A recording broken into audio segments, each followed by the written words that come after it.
vamos a ir al capítulo 3 del libro de Ruth. Ruth, capítulo 3, vamos a leer el versículo 1 en adelante. Si hay dos libros que a mí me encantan mucho, que quizás no son muy teológicos, pero son fascinantes, es el libro de Ruth y es el libro de Esther. Son dos historias que tranquilamente podrían ganar un Oscar, tranquilamente podrían ser nominadas a los premios Globo de la Academia, porque tienen tanto contenido vivencial. Es una experiencia de testimonio los que viven en los personajes de estas dos historias, de estos dos libros, que realmente maravillan a aquellas personas que les gusta la lectura. Antes déjeme preguntarle, ¿a usted le gusta la lectura? Amén, tiene que ser porque leemos la palabra del Señor, ¿verdad? Leemos la escritura. Pero en Ruth, capítulo 3, versículo 1 en adelante, la historia, el espacio de esta historia que se narra acá es algo muy, muy interesante. Ruth, capítulo 3, versículo 1 en adelante, léala conmigo, dice así: Después le dijo su suegra Noemí, hija mía, ¿no he de buscar hogar para ti, para que te vaya bien? ¿No es vos nuestro pariente con cuyas criadas tú has estado? He aquí que él avienta esta noche la parva de las cebadas. Te lavarás pues y te ungirás, y vistiéndote tus vestidos irás a la era, mas no te darás a conocer al varón hasta que él haya acabado de comer y de beber.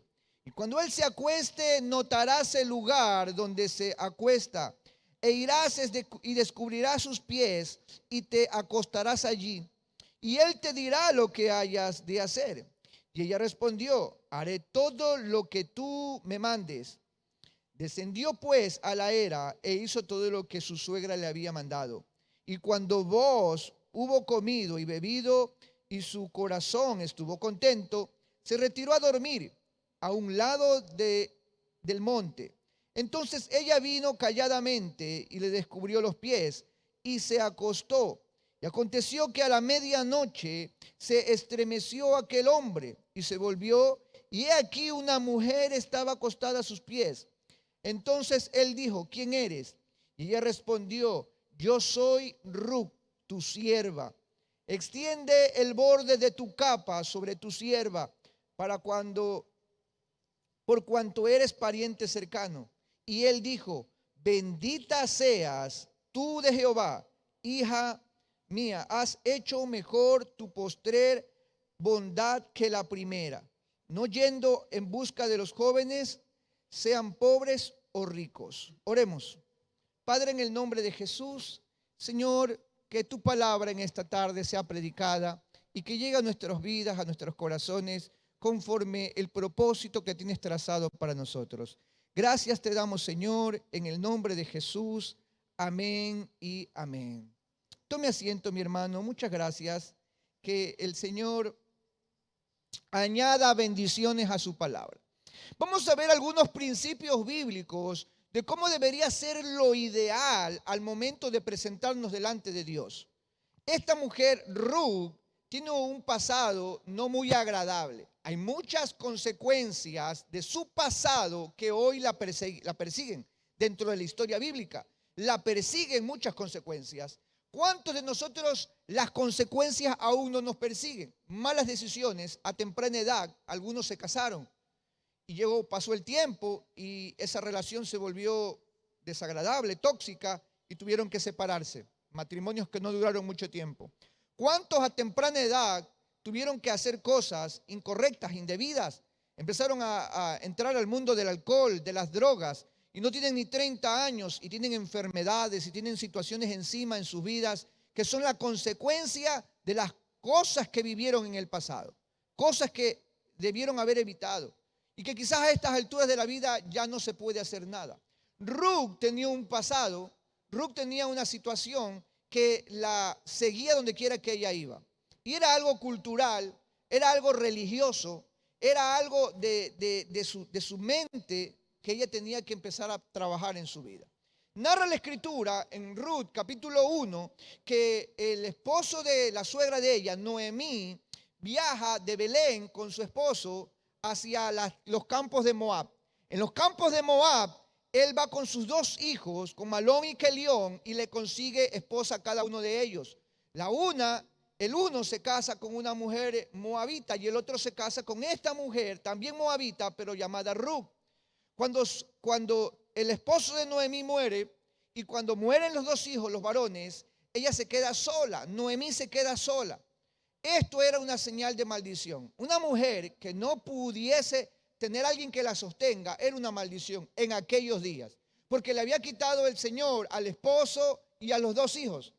Y probablemente si a ella la veían, le decían que era culpa de irse de haber sido a vivir a los campos de Moab. Los moabitas tenían a dioses que no era el Señor. Los dioses que le rendían culto allá en los campos de Moab hacían que la gente hiciese cosas terribles. Era una adoración pagana, algo tremendo. Y esta mujer, Ruth, decide acompañar a Noemí. Le dice, donde quiera que tú vayas, yo iré. Tu pueblo será mi pueblo, tu Dios será mi Dios, y yo estaré contigo donde quiera que tú estés. Ella decide salirse, cambiarse de la fe de los moabitas, de la adoración pagana. Tenían al dios Moloch como el dios de ellos, y ella decide cambiarse y ahora decide seguir a Jehová de los ejércitos.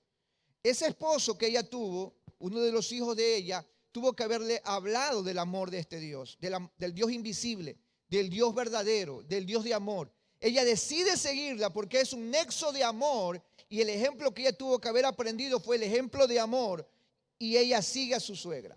Llega a Belén nuevamente y ahora Noemí no quería que la llamen como su nombre, quería que la llamen con un nombre de Mara, que significa dolor, porque eso era lo que tenía Noemí en su corazón, amargura, dolor y la maldición sobre su vida. Ahora llega la moabita a los campos de Belén y los moabitas eran menospreciados. Los moabitas, como eran idólatras, eran vistos de mala manera. Y también si era una idólatra, esa mujer estaba bajo maldición. Esa mujer no era digna de estar entre los judíos, porque su pasado tenía un letrero muy grande sobre ella que le decía, esta mujer es maldita. El pasado estaba allí trayéndole a ella unas consecuencias muy terribles. Cuando el pasado nos quiere golpear, nos avergüenza, porque a veces no podemos callar el pasado. A veces nosotros no podemos decirle a la gente, no, es que eso fue en el pasado. Las personas se acuerdan y nos lo reprochan en la cara y nos lo restriegan en la cara. Es que tú me traicionaste, es que tú eras un drogadicto, tú eras un ladrón, tú hiciste esto y te lo restriegan en la cara, el pasado, y te hacen mucho daño.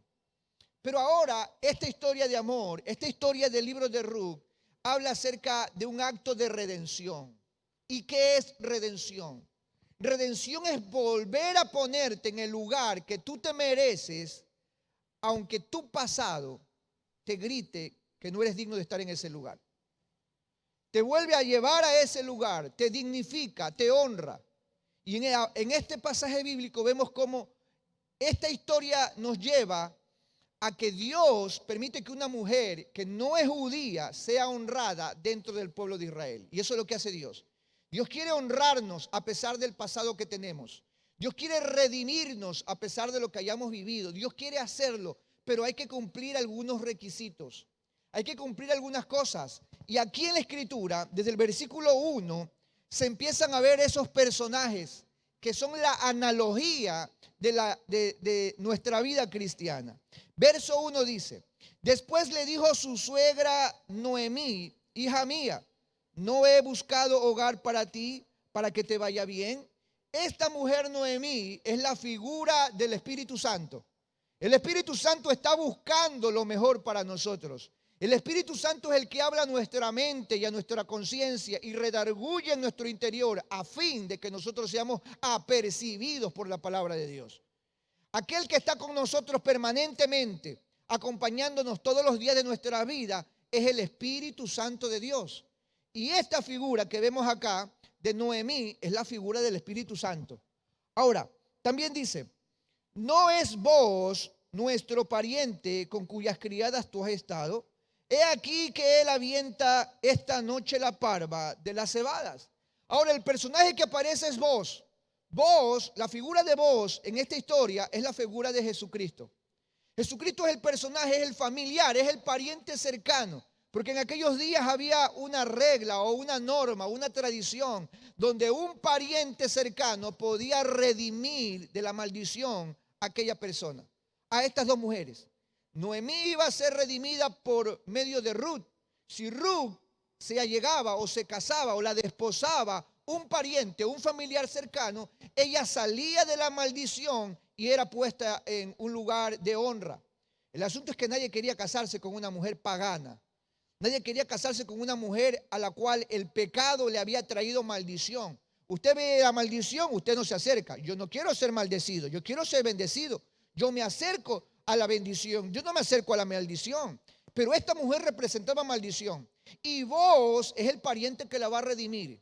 Vos era el pariente, habían dos parientes, pero la historia de amor está basada en vos. Y por eso vos es la figura de Jesús. Así como Jesús redime al hombre de la maldición del pecado, acá Noemí, Ruth iba a ser redimida de la maldición del pecado, la maldición de ser una mujer idólatra.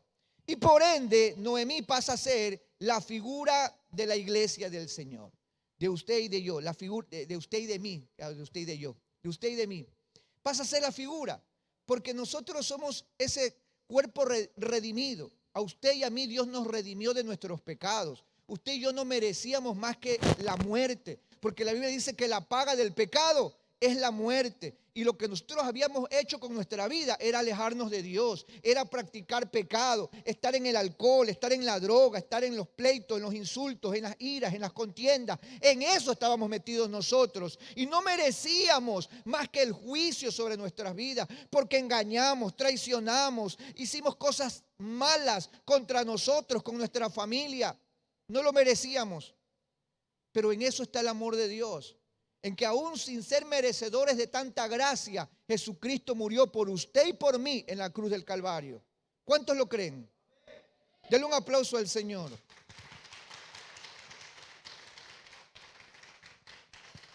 Ya tenemos la figura y nos podemos identificar. Este mensaje es para nosotros. No se trata de una historia de amor nada más. No se trata de una historia bíblica, es la obra redentora de Jesucristo. Usted y yo estamos acá porque necesitamos escuchar esta palabra. Y mire los puntos que lograron esa redención. Esos puntos que lograron olvidar el pasado, salir de la maldición. Noemí, la que hace la obra del Espíritu Santo, le dice a Ruth, la que hace la obra de la iglesia, o sea, usted y yo, qué tiene que hacer. Y es lo que hoy el Espíritu Santo nos dice a usted y a mí. Miren el versículo 3. Dice, te lavarás, pues, lo primero, te lavarás. ¿Y qué nos lava a los cristianos? Nos lava la palabra de Dios. En la Biblia, la palabra de Dios tiene la figura del agua, porque la palabra de Dios es la que nos confronta con nuestro pecado. ¿Quién nos va a enseñar a nosotros que hemos pecado? La palabra de Dios. Mientras tanto, para nosotros no hemos pecado. Mientras no seamos confrontados con la palabra, por eso es necesario escuchar la palabra. Recuerde que antes de la ley de Moisés no había problema con el pecado.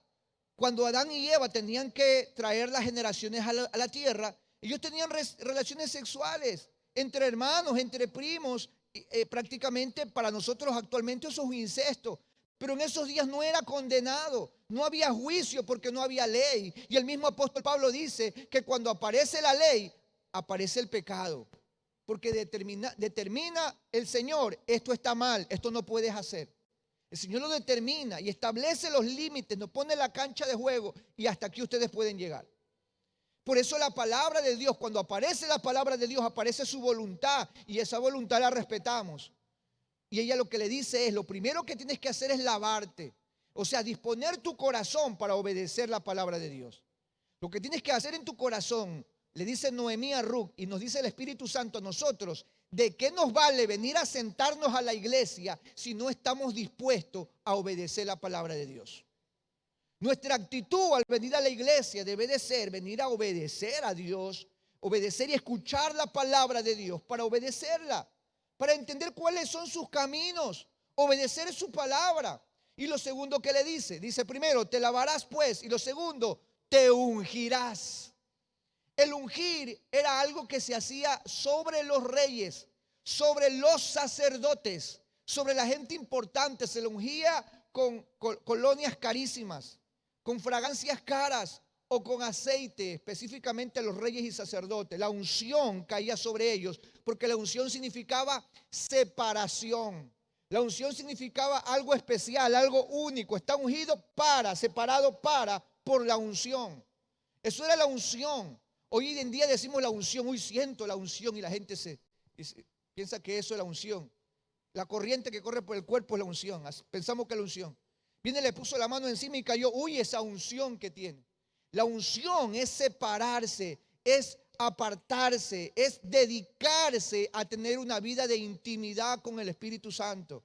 Una vida de intimidad con Dios. Por eso dice, lo primero que tienes que hacer es lavarte, lavar tus pensamientos, lavar eso que tú crees y dejar que la palabra de Dios disponga qué tienes que hacer. Y lo segundo es disponerte a apartarte, a separarte para que tú ores, para que tengas comunión con Dios.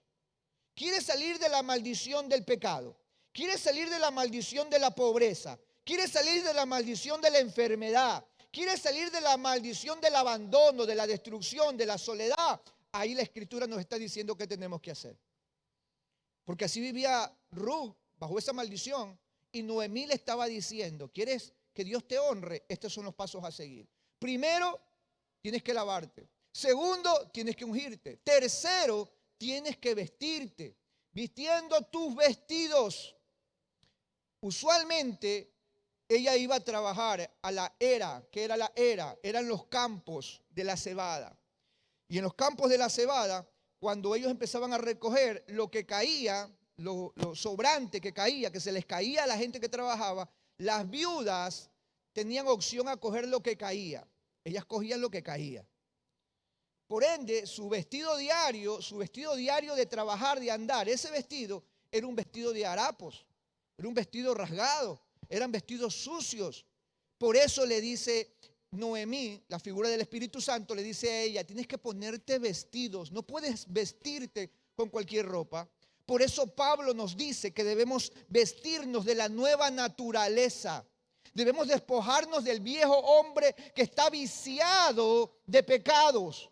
Debemos despojarnos de esa naturaleza pecaminosa. Que si tú sabes que te quieres ver internet o estar prendido al internet porque te atraen las cosas que te hacen daño, despójate de eso. Sácate esos vestidos, quítate esa vestimenta y toma la nueva vestimenta que es en la santidad de Dios. Eso es lo que le está diciendo. Si tú quieres que algo nuevo, que algo ocurra en tu vida, quieres que la maldición se rompa. Oiga, yo no sé usted cuánto haya visto la mano de Dios. Mi hermano se le cayó. Yo no sé cuánto usted ha visto Dios obrando en su vida. Pero mi hermano, mi papá tomaba mucho. Y yo por ende empecé a tomar a los 13 años de edad. Pero el día en que conocí al Señor, a los 20 años, el trago, mi papá lo llevó a perder muchas cosas. Muchas cosas. Pero cuando conocí al Señor, yo dije, a ver. Si se trata de romper maldiciones, yo voy a hacer mi parte. Y yo no voy a dejar que las mismas maldiciones caigan sobre mi vida ni sobre mi descendencia. Y a trabajar se ha dicho. Y hay que hacerlo. Y es un trabajo continuo y permanente. Al día de hoy, yo digo, Padre, yo necesito seguir rompiendo maldiciones.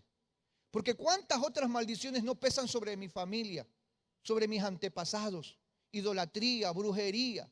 Pesan y quieren venir a tomar control sobre mi vida, pero yo no voy a permitirle, porque la Biblia me dice que lo que primero tengo que hacer es lavar mis pensamientos con la palabra. Lo segundo que tengo que hacer es ungirme, apartarme para tener comunión con Dios. Lo tercero que tengo que hacer es vestirme de santidad, de integridad. Alguien tiene que pagar el precio para que mi siguiente generación no viva bajo la maldición del pasado. Si ese debo de ser yo, lo voy a hacer, voy a seguir y voy a hacer estas cosas. Pero hay otra cuarta cosa, dice, te ungirás y vistiendo tus vestidos irás a la era, mas no te darás a conocer al varón hasta que él haya acabado de comer y de beber. O sea, serás paciente. Estarás atenta, le dice su suegra, Noemí a Ruth, estarás atenta. Quédate atenta, no quites su mirada de Él. Quédate atenta, no te distraigas. Esto es por tu bien, esto es para recuperar honra, esto es para que salgas de la maldición, esto es para que salgamos de la pobreza, esto es para que salgamos del dolor, del sufrimiento. Esto que tienes que hacer es por tu bien. No quites tu mirada de aquel que te puede redimir. No lo quites. Cada cosa es importante. El lavarse, el ungirse, el vestirse y el estar atento. 4 cosas importantes. No podemos dejar de hacerlas. Los cristianos nos distraemos con facilidad.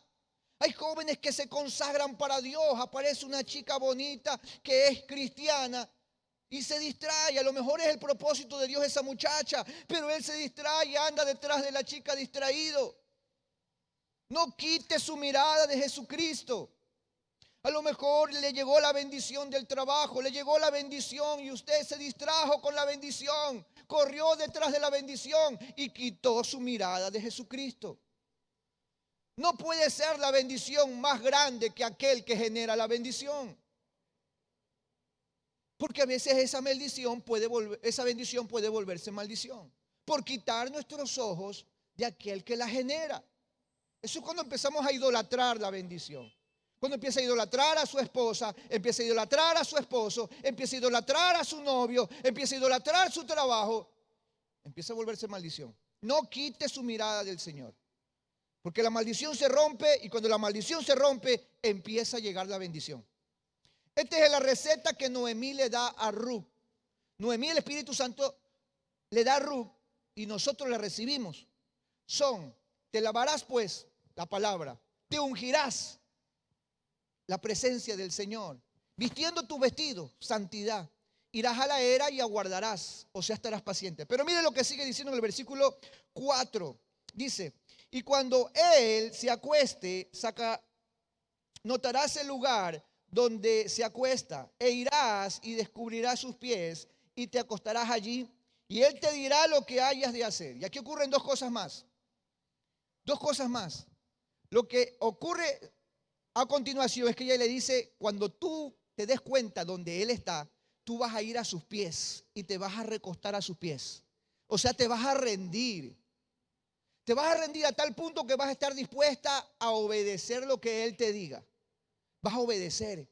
Rendición es una señal de disposición para obedecer. Usted viene a la iglesia, Señor, yo me rindo, hágase tu voluntad, pero usted termina haciendo lo que usted quiere, eso no es rendición. Eso es venir a buscar algo, que Dios la bendiga de alguna manera. Y no está mal querer que Dios te bendiga. Lo que está mal es querer que Dios te bendiga sin tú poder ofrecerle nada a Dios. Sin tú decirle a Dios, yo voy a cambiar en mi manera de hablar. Jesús, yo voy a cambiar en mi manera de expresarme. Mis pensamientos los voy a lavar, Señor. Estos pensamientos de celo, estos pensamientos de ira, este pensamiento de violencia, yo te prometo que lo voy a sacar. Entonces usted va a ver la bendición en su vida.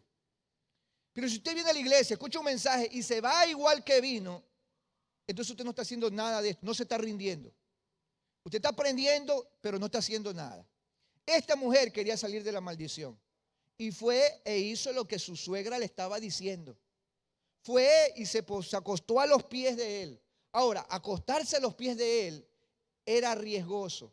Y no porque le olían los pies, no se trata de eso. No, sino que la fiesta de la parva era una fiesta donde lanzaban la cebada para el aire y lo que el viento se llevaba era la pelusa, era la cáscara y caía la cebada pura. Esa fiesta iban y celebraban y estaban alegres porque Dios los había bendecido.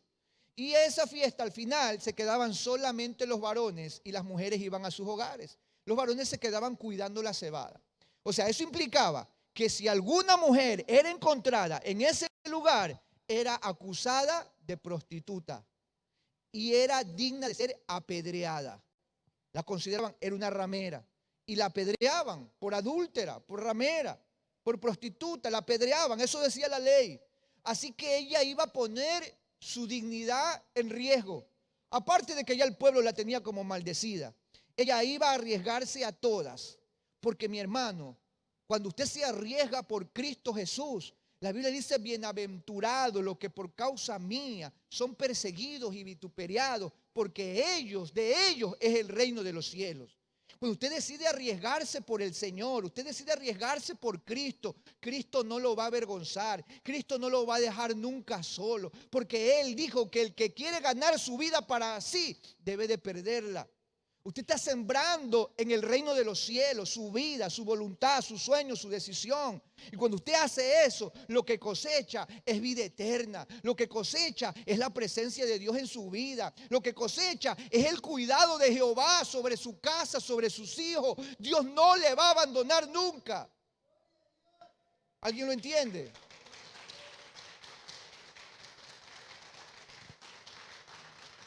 Y ella lo hace. Ella va y lo hace, arriesga de la que la puedan matar. Ella va y lo hace. Miren el versículo 9.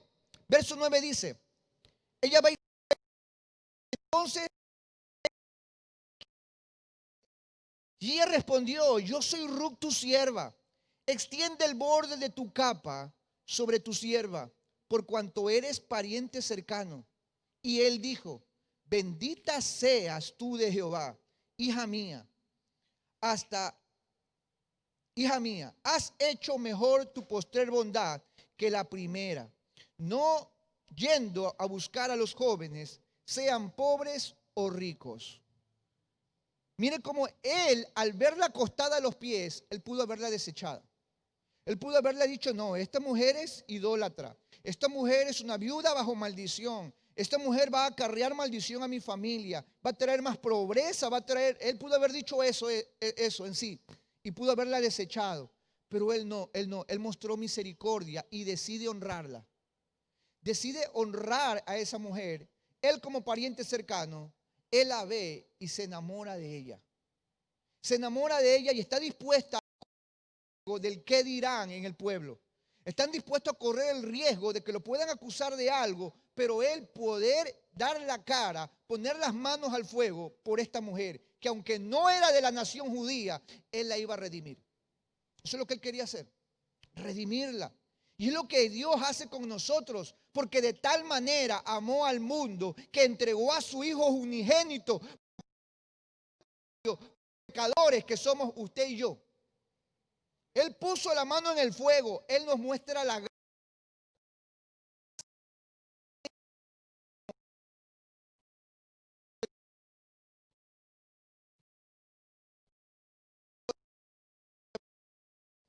Que un indio cristiano estaba descansando y se acerca un hombre a burlarse de él, que porque era cristiano, que se burlaba de él y le dice, a ver, demuéstrame qué es la gracia, qué es el perdón.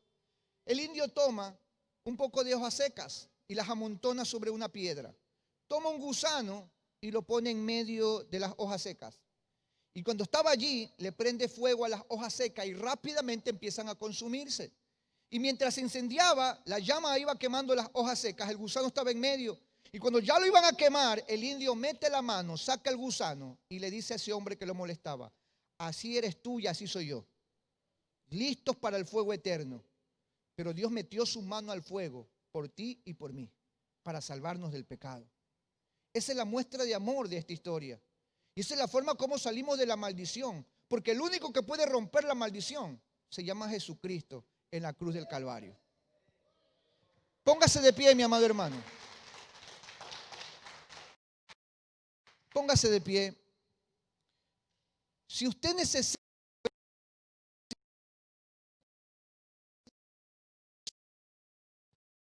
se separaron, vivieron en violencia familiar, en maltrato, alcoholismo, drogadicción, y usted mismo está viviendo hoy la consecuencia de eso. Está viviendo la consecuencia de la maldición de la enfermedad, de la maldición de la pobreza, la maldición del pecado, porque entregaron a la familia a la brujería, en la casa hacían limpias y llevaban a los brujos a la casa, y esa maldición lo está golpeando a su negocio, a su economía. El único que puede romper esa maldición es Jesús de Nazaret. No hay otro nombre dado a los hombres en que solamente Jesucristo. Y a Él donde podemos venir. Un pastor, yo como pastor, yo no puedo hacer nada. Yo mismo necesito que Jesús rompa toda maldición sobre mi vida. Así que yo quiero invitarle a orar, a que rompamos la primera maldición que pesa sobre nosotros, la maldición del fuego eterno. La maldición de vivir una vida alejados de Dios. Y esa maldición se rompe cuando usted recibe la vida eterna. Y el único que da vida eterna es Jesucristo. Jesús dijo, yo soy el camino, la verdad y la vida. Nadie va al Padre si no es a través de mí. Y solamente a través de Cristo rompemos maldición. Cierre sus ojos un momento. Si usted quiere levantar sus manos, pero oremos sinceramente al Señor. Padre, en el nombre de Jesús, en esta tarde estamos en tu casa de oración, porque hay tantas maldiciones sobre nuestras vidas. Y reconocemos que el pecado está invocando esas maldiciones. Nuestras acciones de mentira, de engaño, de brujería, de incredulidad, está invocando esas maldiciones sobre nuestros hijos. Pero hoy nos arrepentimos. Hoy te pedimos perdón, Señor. Hoy tú eres el único que tienes el poder para romper las maldiciones sobre nuestra vida. Te doy gracias, Señor. Gracias por romper maldiciones sobre mi vida. Porque en la cruz eres el que venciste y yo también soy vencedor contigo. Te recibo en mi corazón como mi Señor y mi Salvador. Te doy mi vida entera. Gracias, Jesús. Amén y amén. Denle un aplauso al Señor.